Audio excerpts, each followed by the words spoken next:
You're listening to Nightmare on Film Street. The current time is 6:66. Traffic is clear ahead from here to the afterlife, but it's hell outside. For the next hour, you're on Nightmare time. So, let's give a grave welcome to our hosts, John and Kim. Hello again, fiends, and welcome to Nightmare on Film Street, horror for the casually obsessed. I'm Kim. I'm John. And this week we are heading back to the summer of '88, and we're checking out some movies that played that summer. Yeah, this episode and the next episode could have just as easily been a double feature at the drive-in. This week in particular, we are talking about the Blob. We're hitting up a classic 1950s atomic era sci-fi alien horror by way of a late 80s practical effects riddled remake. Yeah, this was a first-time watch for me. I had kind of always just, I knew it existed, but I never watched it. I never kind of gave it the thorough glance because I was like, you know what? I've seen the original Blob. I know what the Blob's about. I understand big pink gelatinous substance. Yeah, trailer was also kind of like, okay, whatever, it might be good, might just be like a standard remake. You don't really hear a lot of people talking about it as like one of the best remakes of all time, but there are certain people in your life, or at least there were certain people in my life that have always said like, no, you gotta fucking check this one out. The practical effects are fucking amazing. Well, and honestly, what better summer movie than a great big pink gelatinous substance eating a bunch of teenagers trying to have sex in the woods? Yeah, you don't really get much better summer drive-in horror than that. Recipe for a good time. But yeah, a special shout out to Nightmare on Film Street contributor Chris Vogel for always telling us to watch this movie, and I'm glad we finally crossed it off the watch list. This movie was rad. Real quick before we get into it, 3 good things about the Blob. Are we just going to go ahead and say practical effects is one of them? Absolutely. Okay, if you like The Thing and the practical effects of The Thing. And you were like, I wish this was more Barbie-like. Or, just for the color? Yeah. Okay, well, I think, I wish people melted a little more, then yes, this one's for you. Number 2, I'm going to say maximum mullet action. Oh, boy. We are reaching the end of '88. It's kind of like late in mullet season. I guess mullets kind of went to like 92. Oh, yeah. Achy Breaky Heart didn't come out until 92, and that's a mullet. That's the mullet anthem. Both of our leads in this film, you get the female mullet and the male mullet. You get short in the front, party in the back, blob all over town, mullet. Shawnee Smith's mullet, though. I don't know. I still am on the fence with that mullet. It's a fake mullet. It's a mullet made by extensions in the back. I think so. Work in the front, lies in the back.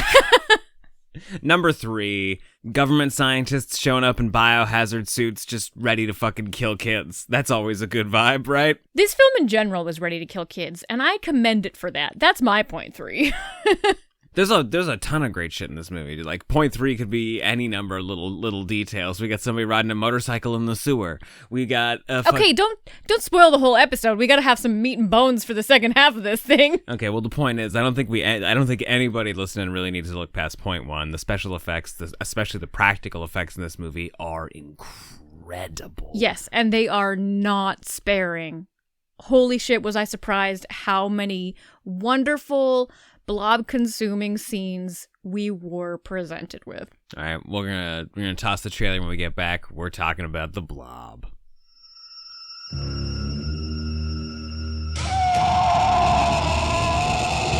If it had a mind, you could reason with it. If it had a body, you could shoot it. If it had a heart, you could kill it.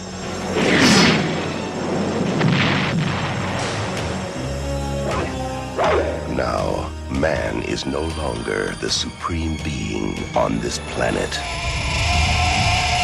The organism is growing at a geometric rate. By all accounts, it's at least 1,000 times its original mass. Nobody believes me about what happened tonight. What did happen? You were there, you saw. Ask me life form that hunts its prey. Predator. I want that organism alive. I think you ticked it off.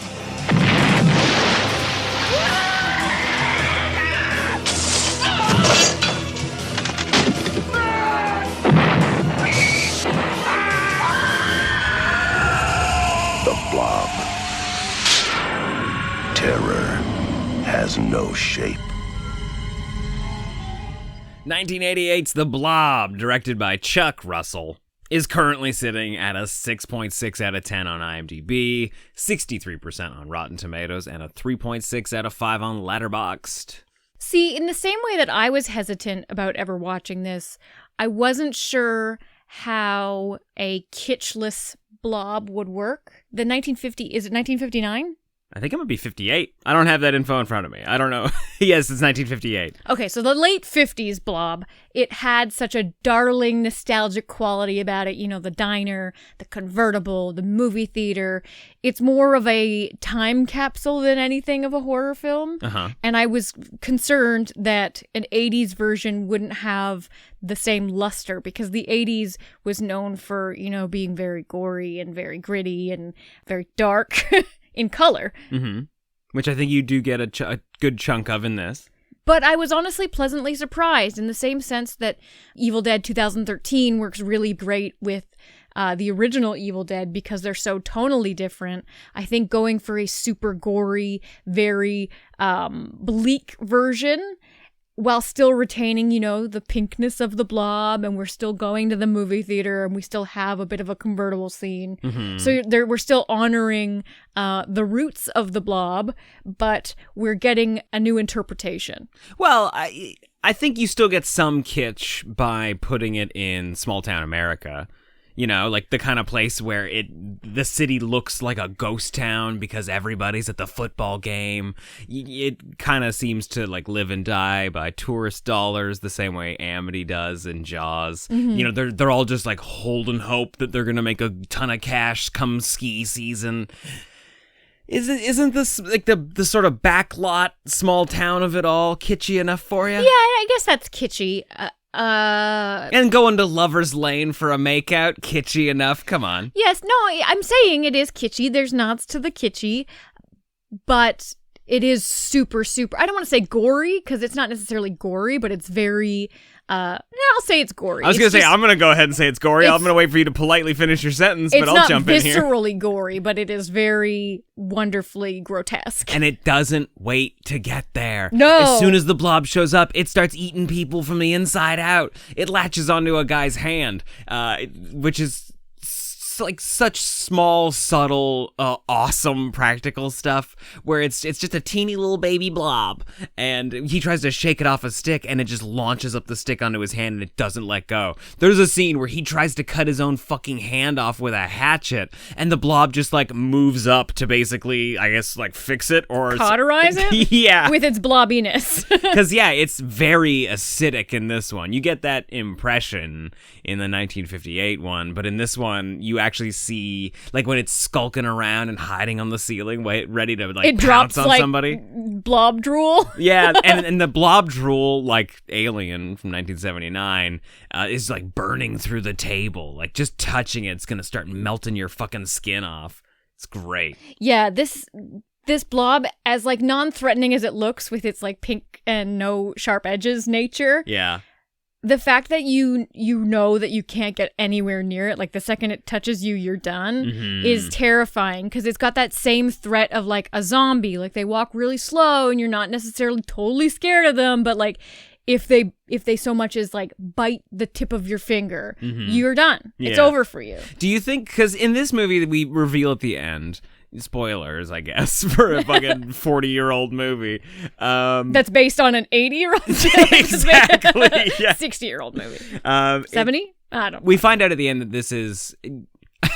There's no proof behind this, but Kevin Dillon declares without much rebuttal from the government guys that this is a man-made weapon that they lost control of. They did. Did you fall asleep in the middle? No. Because they fully had a conversation that he overheard by hiding in the bushes where they were like, we did this. Oh, that's that conversation with Bill Moseley, right? When they pulled, I didn't even know it was Bill Moseley. You said that when he came up in the credits, and I was like, I don't fucking remember that. But they pulled out the meteorite, and at the bottom of it was metal, and it had an American flag sticker. Right, my mistake. Yeah, okay. So it's man-made. Do you think the color? This is all I'm getting at here. Do you think the color is intentional? Do you think that it's an inviting pink so people won't be afraid of it? I like to think that it chose its own color. The Blob did? Yeah. Interesting. So it's not even just a matter of like blood mixed with gel, like clear gel makes pink. It's just that it's like, you know what? I'm feeling pink today. Honestly, maybe it's just that it's like a very inorganic color, and there's something kind of contradictory about it. Like it's this alien material that looks like it might be organic, but the fact that it is not a color that you would kind of naturally see like a living creature have, that it sets up that fight or flight about it. You know what I mean? Like there's something inviting and both foreboding. Yeah, because it's not... Not counting flowers, because flowers pretty much only come in pink. Yeah. But I'm talking about creatures. Like, name a pink creature. A flamingo. Okay, fuck. I was like, a baby anything. That was going to be my answer. Fuck. We all know flamingos are foreboding. The other thing that I would really like to give the movie credit for is just killing anybody at any time. Okay, that's my favorite thing about the movie, because we start the film and we're following the football player. His name is Paul. He wants to go out with the head cheerleader, played by Shawnee Smith, who is in the second Saw film and then a few others after that. I'm pretty sure she's also in the first Saw film. I think she's the girl wearing the bear trap. I thought the bear trap was in the second one. No, it's the bear trap's in all of them. It's true. She's wearing the bear trap in the first one. But then she's got a bigger role in the second one. She gets dropped back into the house in the second one. She's also in the third one. And I think she's also in the fifth one. And I think she's also in the sixth one. She's second billing to Jigsaw. Yes, pretty much. But either way, so we're actually following a football player and his bud, who we'll get to because he has a great death. Mm-hmm. He's the one that goes with her to, they accidentally run into the homeless man who had the blob hand, and they take him to the hospital, and 1, 2, skip a few. He gets eaten by the blob in like the first 10 minutes, and he's our lead. Yeah, that was a great moment. What a surprise! And because you expect him, he has the Steve McQueen qualities, right? Like oh gosh, golly gee, we're just like some young American kids out here just trying to help and it's raise our first alarm. date. Yeah, it's a great little twist if you expect him to be the lead. Now that we're watching this in 2023, and we all know that Kevin Dillon went on to have a career, we're pretty certain that he's going to make it out and close to the end, if not all the way through. So it's not really a huge surprise when he's not one of the first to go, even though he's the bad boy in town. But he's got a good heart. Yeah, because he's just misunderstood. He hasn't been given a chance. His mom's an alcoholic and everybody spits on him, especially the cops.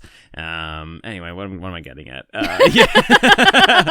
Yeah, the point is, like, our prototypical lead for a movie like this dies very early on, and it's some of the best stuff in the entire movie. It's so good. Like, there is no restraint on, the monster's not lurking in the shadows right away. It's not this, like, tiny little scary thing that doesn't do a whole lot for the first 20 minutes. When we cut back after we know the blob is in the room with Paul, it's the scene where, like, it's dropping, like, its acidy goob, and it's on the ceiling. But when we cut back, it has completely engulfed him, like he's being pressed against this translucent, gooey screen, and his form is kind of inside it, but it's so distorted and fucking haunting. Yeah, he stretches his mouth open. It's so good. Yeah, I mean, it was probably like hella gross for the actor to just have like this heavy, wet, gooey pink thing. Honestly, I think it was him. a puppet at that point. You think so? Yeah, because it's got this like unhuman look to it. At first, it does look like a dude, but once they start to melt, obviously, you don't really have a human being in there. But you could be right. I mean, like, there are some really great puppets in this. But yeah, he's getting swallowed up and melted melted down like that girl in Creepshow 2. I mean, realistic. You were the one who kind of like was talking about this while we were watching the movie about how the Blob is probably cousins with the monster from Creepshow 2. Mm-hmm. Like one's black, one's one pink. of the land, one of the sea. Yes. And they both like to eat rapey boys, that is very true. Which we'll touch on. The best part about that, though, is we don't necessarily fully know the rules of the Blob. We know it eats people, but Shawnee, Meg, played by Shawnee Smith, she grabs his arm because she's trying to like pull him out of within the Blob, and the tendons of his arm separate, and his arm falls off, and it's just so lethal, so quick. Yeah, I mean, and unlike anybody else in any other horror movie, she completely passes the fuck out. Like, she just can't handle it. My first thought was like, you should have passed out maybe one room over. I don't even know if that's close enough. Because why didn't the Blob eat her? It's amazing the Blob didn't eat her. I don't get it. Yeah, because we cut to, we're outside, the police are there, you know, the paramedics are there, they're rolling out the dead corpses.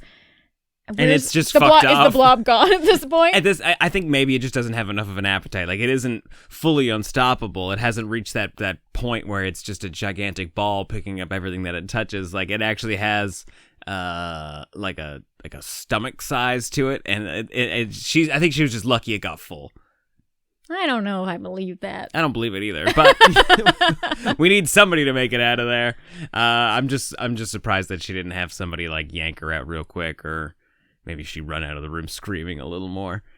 Anyway, well, the cops are trying to clean all that up, and they've pulled Kevin Dillon in because they're just like, oh, surely the town ruffians got something to do with these melted folks. He definitely did this. I know the teenage girl said it was a pink blob, but I'm pretty sure it was the boy. Yeah, he definitely fed them drugs from his motorcycle, and they've been hallucinating until they melted. That's what happened. It turned them into fucking goo.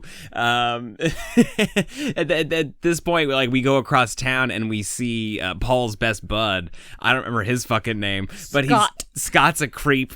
He's just a real horn dog. And honestly, I gave him some cred. I was a little worried when he's like, let me get you more of your cherry cordial, darling. Yeah, because he's essentially just loading this girl up with booze, but he's got a whole mobile bar in his trunk. And it's great. Carpeted. He's got a little mini basketball net. He's got fresh strawberries. I was very impressed. He has a whole tiki bar inside his trunk. His trunk was Pimp My Ride-It. Yes. But while he's out there mixing drinks, unbeknownst to him, his girlfriend's been hollowed out and eaten up by this pink monster thing. And when he goes into, like, cop a feel... Molest. Yes, okay. She's definitely passed out. Hard molest. Well, she's dead at this point, but I think she... Still a molest. She only died because she was asleep, so even if the Blob wasn't there, this would have been bad. But, like, fucking tentacles pop out her eyeballs and grab them, and just... It's pretty gross. And then they make out. And then they make out. Him and the Blob. They suck face. I think that's probably what happens, right? Oh! Doesn't her face get sucked in, too? Yeah, Like, it just, like, it society sure almost? Yeah. It honestly is full, like, not Looney Tunes. What's the one with Jessica Rabbit? The Who Framed Roger Rabbit. Yes. You had so much of the title in that question. Yeah, but I could remember the most important character. Yeah, no, she got dipped, and she did get dipped. Yeah, and then it ate him up too. Man, yeah, she lives like she scene. totally looks like Christopher Lloyd at the end of that movie. I love that she's. I love that before she passes out, and she's just trying to push him off and distract him any way she can. She's like, "What's up with all those lights down there? Stop by making the out. hospital? Let's look at the hospital." It's clearly police lights. He sees it. He goes, "I don't know. It must be some sort of promotional thing they're doing. They're handing out free tonsillectomies." Loved it. Fun stuff. But yeah, 10 minutes, both the footballers are dead, and all we've got left are Meg and her new love interest. Well, here's the thing, though. We also are setting up like a whole love interest, like an adult love interest, with the owner, Fran, the owner of the small town diner, and the sheriff, who's an actor we all remember from stuff.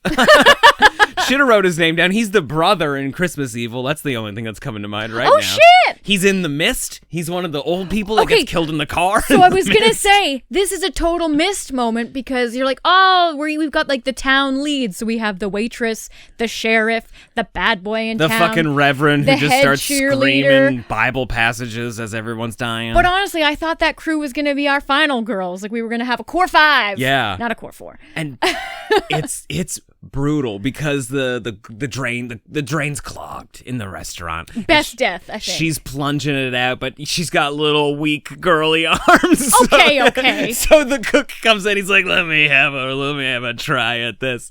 And the blob just comes up out of the drain, grabs him by the face, and just pulls him down through the fucking drain. So lovely. It's amazing. It like bends him up into little pieces. He's like, all you can see are like arms and feet sticking up out of the sink while it's stuck in him down. And his shoe pops off because his foot's like swelling, and it's so gross. The pipes underneath are swelling and exploding with blood and goo. Love it. Yeah, it's some classic 80s practical grossness. It's awesome. But they all split up. Kevin Dillon and Shawnee Smith wind up in the freezer where they find out that Blob don't like ice. Blob don't like cold, and like all of us. And Fran. Some say we're all a blob. Most days I feel like a blob. Some days I feel cute. Other days I catch a glimpse of myself and I'm like, I'm a little too pink. I'm definitely bigger than everything that I stuff into me just seems to stick around. Today isn't a cute day. Anyway, Fran frantically goes to a phone booth where she's calling the cops. She's basically trying to call like her on again, not on again, off again boyfriend, but like adults trying to make connections. The sheriff in town. She needs police assistance. Yeah, but that's true. But I mean, like they have been flirting, and they were supposed to go on a date tonight. And like finally, she like as the blob is like crawling over the phone booth, and she finally gets the sheriff department on the phone. Like, oh yeah, Herb, the sheriff, he went down to the diner, and you're like, oh, thank God, he's on his way. He's gonna help. And then fucking Herb's face comes floating up in the blob, already half melted and shit. Yeah, and it's so distorted that you don't necessarily fully know who it is until you see the police badge. Yeah. So fucking good. Maybe the best moment of the film because we don't even see him show up. We don't see him get eaten. It's just that terrible sinking feeling that she's fucking alone, and then the glass smashes and the blob just consumes her body. It's an incredible shot. And it eviscerates like a puppet from bird's eye view, and it looks so good. Yeah, it's like those videos you see of like, well, I say videos, I'm sure it's all fake. I'm pulling this from movies where you see like a blob consume a woman. Yeah, that or water pressure destroy a fucking submarine. You ever see that shit? What? No? Okay, just me. Yeah, no, it's a great sequence. That was a pull. You really think that she's going to make it out the whole time. It's like movie stuff, right? Where you're just like, oh, I wonder how she's going to get out of this. Oh, it's looking like she's in lots of trouble now. Oh, she's dead. Oh, I thought her and the sheriff were endgame. Yeah, I thought they were going to make it out. Like, we put our backs to the sea. Out. Yeah, yeah. They didn't. No. Not even a little bit. Sadly, no. But they're together forever. In the blob. Inside the blob. Actually, that was great. I don't remember which moment in the film it was because there are so many special effects moments. But at one point, the blob is coming for somebody and a face appears in it. Yeah. So it's like the things that it eats are still like in there. Yeah, they're not fully digested yet. I love that. That's pretty good. Yeah, one day we'll all become pink goo. Kind of reminds me of a movie we covered not totally too long ago, but they have a similar like evil comes to a small town vibe. Phantoms. Oh, yeah. But the thing can't eat metal, so it like leaves, like people's implants and their pacemakers and like the pins in their knees. Yeah. But the blob can. They just stay inside because it takes Scott, the footballer's ring that he gave his girlfriend, and we see it floating away on the blob. Love it. Great little details. Oh, man. What a fucking cool ass movie. Yeah, no one's safe. And the Reverend, I'll say this. I am on record of just never enjoying the either the religious zealot or the reverend that's gone crazy in like moments like this. We're like, it's the end times, and God said unto thee, the seventh seal has been unbroken. I definitely predicted this. But he this in pink this blob in particular, he in this movie is actually very good because he starts out just like your regular old big smile. Haven't seen you in church in a long time, Paul. How you doing there, buddy? These condoms for you. You know, God gets real sad every time you have premarital sex, kind of guy. But he becomes real fire and brimstone. Do you think they're matter about premarital sex or sex that's not for the sake of procreating? Which one are they matter about? I mean, probably the sex that's not for procreating. I think that's why they're mad about the premarital sex, because I think the understanding is that it's mostly going to be for It's all sins. procreating. It's all sins. Yeah, everything's a sin. Come on, you ate anything other than fish on Friday? Sin. Is that true? That's some people are crazy about that. Yeah, like you have fish on Fridays because you're not supposed to have red meat or something like that. Because that's why fish fillet day is always on Friday. Oh God. Like even McDonald's has got the church behind them. Oh wow. Actually, there's something in I think it's Orthodox Jewish faith where you're not allowed to like operate any machinery, and on the Sabbath, yeah. Yeah, or it's like you're not supposed to do anything. Yeah, like is it unless you're a wife? somebody's Damn it, John! Let me just say my thing. So at the hospital I used to go to, there was an elevator that was like the Sabbath elevator. Yes. And it automatically stops on every single floor. And if you fucked up and you got on that elevator and you had to go to the 11th floor, it would take a real long time. Yeah, there's little weird things about that too. Like, shit, am I just pulling this from The Big Lebowski? Like, there's a whole scene in there where John Goodman's explaining it, but I think the idea is like, if the phone rings, you're not supposed to answer it. You're not supposed to lift anything. So if you think it's an emergency, you're supposed to like knock it with your elbow and then just like put your ear. I'm not gonna talk on this phone, but I'm just gonna do some push-ups right here on the ground. Yeah, it's a thing that I don't quite understand. So don't take me as an authority on it. That's for damn sure. I do like the Filet-O-Fish Friday thing. That was a real good tidbit I learned today. Yeah, that's just old timey religion thing. But yeah, there was a period where I was. What about chicken nuggets? Renovating. I think it's just fish on Fridays, man. That's what about the rib witch? The rib ridge is a sin. The priest in this is weird, though, which is all I was trying to get at before the big, long detour that Kim took us on. That was not my detour. And as soon as he sees the blob, because he's like, oh my God, what's going on here? He very narrowly escapes getting eaten by the blob. That almost sounded like venereally. The blob just decides to go down. Actually, I would argue, I could write an essay on whether the blob is an STI or not. Sexually transmitted. I know what it stands for. Infarction. Go ahead and do it. Let me just continue what I'm saying here. I was just making a point based on your venereally misspeaking. Okay. So the end of the movie, like the last little, okay, so I mean, surprise, surprise, the blob eats a whole ton of people. Every single one of them's fucking great. Just like the blob going into scientist suits and eating them from the inside. Blob's going down the fucking sewers, eating children, melting them away. Comes into the movie theater. Of course it comes into the movie theater. It's gotta come into Kills the fucking the projectionist, but the projectionist uses a yo-yo, and the guy finds him because he's still yo-yoing even though he's being eaten on the ceiling. From the ceiling. It's like, fuck! Loved it. I'm just trying to walk the dog. I'm going around the world, baby, one last time. He's really into yo-yoing. Yeah, no, you need classic. You gotta have the blob tearing it up at a movie theater. One of the most iconic shots of cinema history, not even horror. Everybody running out of the movie theater from the 1958 Blob. Also appreciated the movie within a movie. Yes. We have to just We go to like a Friday the 13th slasher ripoff. And it's teens making out in the woods. So good. For a hot minute, you think that's part of the Blob. You're like, wow, another teen to be eaten. Yeah, another makeout teen to be eaten. But like, nah, just the hedge trimmer. Was it the gardener? Like the evil gardener who also wears a hockey mask who's killing people with hedge trimmers and other assorted yard tools. I think he had a chainsaw.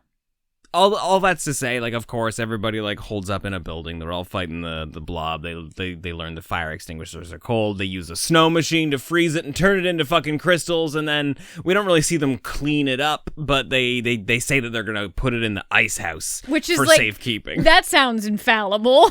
I mean, the end of the first Blob from the original Blob, 1958, they just like put it in a crate and ship it off to the North Pole, and then it ends with a question mark, like the end, or is it? It wasn't. We had further films, but in this one, what if the power goes out? I don't know how the ice house works. I'm not going to answer those questions. You're not the authority on ice houses? My guess is they're only keeping it in the ice house for now until the fucking government takes it away. Like, I think somebody's got to come use it clean for modern warfare. That is they're like, wow, this thing sucks. It really wiped us out. Guess we better send it off behind the Berlin Wall. Like, the Cold War was still raging on at this point. That's probably what they would have used it for. the end of the movie, we see the Reverend. He's moved away from town. He's now in the middle of the South somewhere, and just sort of like a revival tent church, fire and brimstone preaching, talking about the end. And he's times. all like burnt and scarred at this point. Yeah, because the is Blob lovely. has gotten him a little bit. Yeah, and of course people are like, "When's the end time coming, Reverend? When's it gonna happen?" And he's like, "Oh, I don't know, but it's coming soon. Whenever the Lord gives me a sign." And he holds up the jar, and he's still got those little frozen pieces of the Blob. They're defrosted now, and they can't grow because they don't have anything to eat, but they're sitting there ready, waiting for him to just like destroy the fucking world. I would not trust that dude. It's a great little ending, though. No, right? it's lovely. To have a fire and brimstone preacher just like with the power to kill the earth in his hands. I love it. Well, and it also kind of scares you to the fact that the entire Blob that was frozen into crystals is definitely easily revivable. Yeah, that's one of the great things about this monster is that it's unkillable. Like, we talk about the xenomorph being unkillable just because, like, you can't get close to it. You can definitely kill it, but it's a liability. You got to get a predator, and then once you have the predator, you got to get a bigger it's one of you those, have mice, you got to get a cat, and then you got to yeah, it's the Old Mother Hubbard. Is that what the story is? Where she eats a cat to kill the mouse, and then she has to keep eeating stuff. Old Mother Hubbard does? Isn't that the story? She eats a cat? I thought she was just like the teller of nursery rhyme. Yeah, I don't know. And she lived in a cupboard or something. Is that what it is? It rhymes. Most of them do rhyme. We don't know jack shit this episode. That's what I'm learning. You're going to edit around that. Oh, man. Okay. There's no editing around stupid. I gotta tell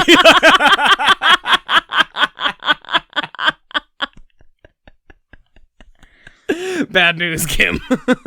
Fuck. Okay, so the Blob is like kind of a perfect organism. I think that's why I keep coming back around to the Alien from 1979. Like the whole idea of it being the perfect specimen. And it's unstoppable. It's unkillable. Yeah, but that's just what AI thought. It's pretty fucking rad, though, you know? Like, I really like I like the Blob in general. Like, the movie is a little kooky and kitschy and silly, but like I love the Blob as a monster. And it is a nice little subversion that it's not necessarily a meteorite. It isn't just this alien thing that came to land, because you are kind of just glossing over the fact that like carbon-based life forms and oxygen and temperature and all those things that would make it really hard for an alien to actually just, survive in its native state on Earth. But the fact that it's this man-made thing that kind of evolved and cartwheeled its way into a giant gelatinous town-eating substance is just wonderful. I'm also surprised they didn't end the movie with shooting it into space. Because like before you discover that it's a man-made thing, you're like, oh wow, of course it was just like floating out in space, frozen, and then as it came back down to Earth, it defrosted, it became goo again, and now it's ready to rock and roll. That's true. It would have been frozen, and it was like, yo, Earth, warm. There had to have been a pitch where they're just like, well, if we throw it into space, then it'll be frozen, and we'll be safe from it because it's not, around us. And then you can end on a stinger of it either, reaching another planet and killing new life forms hitting the there. space station. Hitting the space station that doesn't exist yet would have been great. Oh, when did the space station start? Not 1988. I don't really. You know what? I don't know when they started building it. Isn't it retired though? Like because it's old. Hey Google, when did we build the International Space Station? We in particular. On the website space.com. Oh, there are competing Googles in the room. It was completed between 1998 and 2011. Oh. Although the station continually evolves to include new missions and experiments. Okay, everyone stop talking. Hey Google, stop talking. Like the Canadarm. Oh, fuck. Yeah. Anyway, so it's late 90s, early 2000s. But, like asteroids, how they always come back, they've got an orbit as big as it is, they do return. You can end on the doom that the Blob will be back. Ooh. Because even if you launch it away, it's still going to make its way back to Earth at some point. Just like Jason X will. Yes, the Blob could have found Earth too. That would have been a fun little ending. Could have found new teens to eat in the woods. Do you ever wonder though if like human beings aren't the dominant life form, and really like in the same way that like we plant plants that eat nutrients from the earth, that the bacteria are really what rules society, and we're just food for the bacteria, and we don't even know it. Well, if you Sorry, I don't know where that came from. If you but spend even 5 minutes on the toxoplasmosis Wikipedia page, you will agree with that theory. Oh, you think toxoplasmosis is the dominant life form of Earth? I think it's the winner. At least the winner we know about. So, Kim, how are you gonna rate The Blob? I just want to do a quick shout out. Okay. To the guy that was folded in half backwards. Oh, man. That's one of my favorite special effects. I will never get sick of that. You could put that in every single fucking monster movie, and I would still applaud. So the guy who gets folded in half through a bookcase is like a really shitty cop in the movie. He's also the guy who gets like fucking melted and then hit by a truck in RoboCop. Remember that guy? No. Wow. Okay, that's fine. But he did have a mustache. Well, here's another deep pull. The guy who plays the Reverend is an actor named Del Close, who is also a acting teacher who didn't invent but kind of perfected Kim's least favorite form of comedy, improv. Boo. Del Close is essentially the man responsible for American improv as it exists today. You know, I'm okay with improv if you do 300 hours of it and you edit it into a 1-hour special. Oh, yeah. Super Ego, improvised and edited, live on location. Yeah, Super Ego is like the best example of improv. Just cut it down. Yeah. Get rid of all the stuff where you were trying to figure out what to say, much like editing Nightmare on Film Street. Oh, yeah. Surely this I hope you do comes that through. with this episode. Yeah, no, believe it or not, this was a 17-hour recording session, so what you're hearing is the cream of the crop. Don't say that. Yeah. I'm going to go ahead and give the 1988 Blob a 3 out of 4. I'm also going to give it a 3 out of 4. I had a lot of fun with it. The special effects are indeed fantastic. Yeah, special effects are a 4 out of 4, A+, 100%. And honestly, I really liked Kevin Dillon. I thought he was cool. He rode his motorcycle in the sewer, and he did like some Sonic the Hedgehog shit. Kevin Dillon's all right. He's like... Is he my new favorite Dillon? Maybe. Yeah, Blob did not disappoint. Really dug it. Let us know what you thought of 1988's The Blob, directed by Chuck Russell, who also did Nightmare on Elm Street 3, Dream Warriors, The Mask. He directed something you love. I don't remember what it was. Let's take a look. Let's figure it out. I like The Mask. The Mask is a good movie. No, he also directed The Scorpion King. Okay. That's what he directed. Now, like is a strong word. Yeah, I like it. Kim, more than liking The Scorpion King, likes when The Scorpion King shows up in The Mummy Returns. It's her favorite bad CGI moment of all time, I think. Mm-hmm. Yeah, she's really into bad One of my faces. favorite bad CGIs. Oh, it's my truly first awful. bad favorite CGI is in The Haunting with the cherub babies when they come to life, and they're like, Eleanor. That's my number one. It's good stuff.